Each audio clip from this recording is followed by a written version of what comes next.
Sou Juscelene Dias, estudante no curso de Licenciatura em Pedagogia da Faculdade FAEL.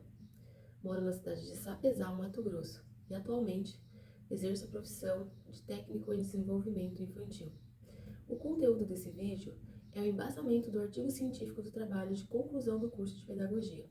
Para isso, fiz uma pesquisa bibliográfica nas bases de dados LILACS e BVS,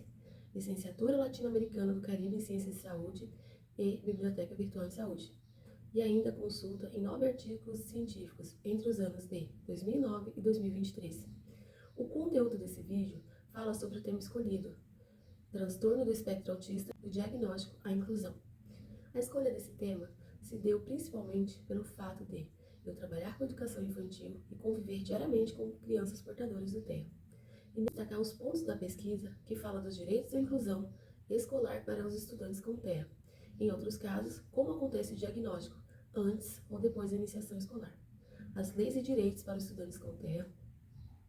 os recursos e adaptações que geralmente acontecem dentro das salas de aulas e no currículo escolar institucional, ser de fato a inclusão escolar, a formação de profissionais e docentes para atender esses estudantes. O transtorno do espectro autista é um transtorno de neurodesenvolvimento, caracterizado principalmente por prejuízos persistentes na comunicação, por padrões de movimento repetitivos, déficits na comunicação e atenção, compartilhamento reduzido de emoções ou interesses e afetos, o uso de objetos e falas estereotipados, a adesão inflexível a rotinas, interesses fixos altamente restritos que são anormais tanto em intensidade como em foco. Como sabemos, todas as pessoas portadoras de qualquer tipo de síndrome ou deficiência são asseguradas constitucionalmente o direito, seja ele escolar ou social. Mas, para que de fato essa inclusão seja garantida, além da Constituição Federal de 1988, que garante o direito à saúde, também o direito educacional e a inclusão para os alunos com TEA, foram criadas as várias outras leis que asseguram esses direitos, bem como a Lei Berenice-Viana, que foi criada em 2012, que institui a Política Nacional de Proteção aos Direitos da Pessoa com TEA. Estabelece como uma das suas diretrizes o estímulo à inserção desse segmento no mercado de trabalho, que o Estado lhe ofereça um diagnóstico precoce, assim como um tratamento adequado. Também temos a Lei Romeu-Mion,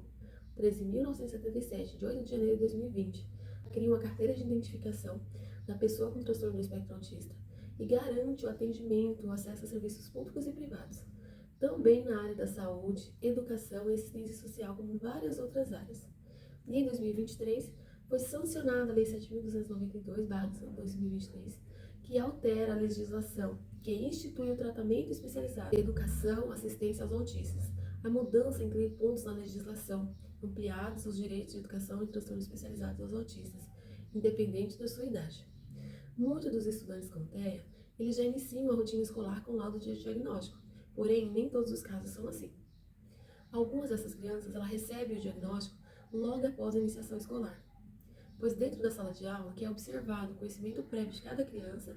e o desenvolvimento a partir dali. E é nessa observação que o professor percebe quando a criança apresenta atrasos e dificuldades na comunicação, compreensão, entre outros aspectos. A partir daí, o professor ele encaminha esse aluno para a orientação escolar da instituição, onde a família dessa criança ela é chamada para que juntos possam fazer essa observação de comportamento dessa criança. Feito isso, essa criança passa por acompanhamento psicológico, entre outros testes clínicos, que geralmente são estes testes que vão dizer se esse aluno é portador de alguma síndrome ou transtorno. Segundo os autores Rodrigo Moreira e Lerner, é necessário um laudo técnico diagnóstico por parte de um profissional que não seja atuante inserido na escola, para que, assim, sejam justificadas as dificuldades de aprendizagem dos alunos e que se tenham parâmetros para as ações a serem realizadas dentro da escola. Durante a pesquisa, também, segundo os autores Camargo e Bossa, existem uns comportamentos nas crianças que evidenciam essa urgência na implementação das práticas pedagógicas, que levem em conta as especificidades e dificuldades da criança. Portanto, a partir desse, começa o processo de inclusão de forma correta, onde a criança ela passa a ser acompanhada por um especialista, um fonoaudiólogo, e participa de algum núcleo de associação, como a PAI, Associação de Pais, Amigos e Dos Excepcionais,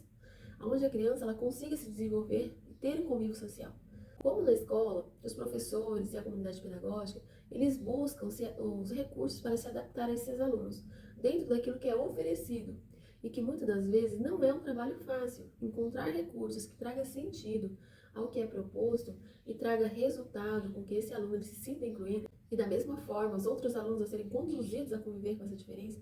e a respeitar essa diferença e o tempo do outro aluno, tendo assim um ganho de aprendizagem de ambas as partes. Por outro lado,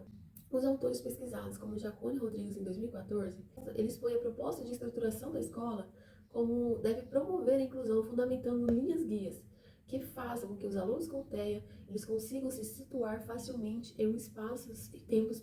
previsíveis, possibilitando a compreensão dos mesmos, do lugar onde estão, quem estão com eles, o que pode acontecer e o que devem fazer.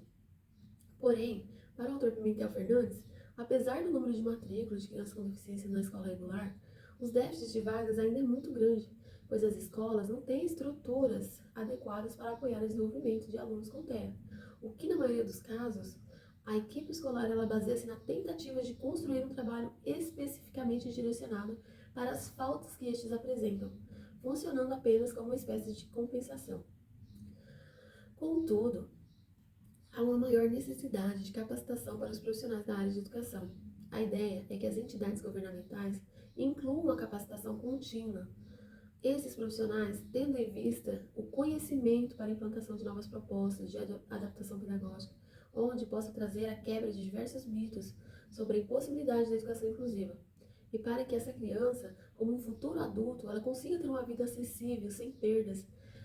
tanto como social como profissional, ter um desenvolvimento familiar e uma boa estrutura.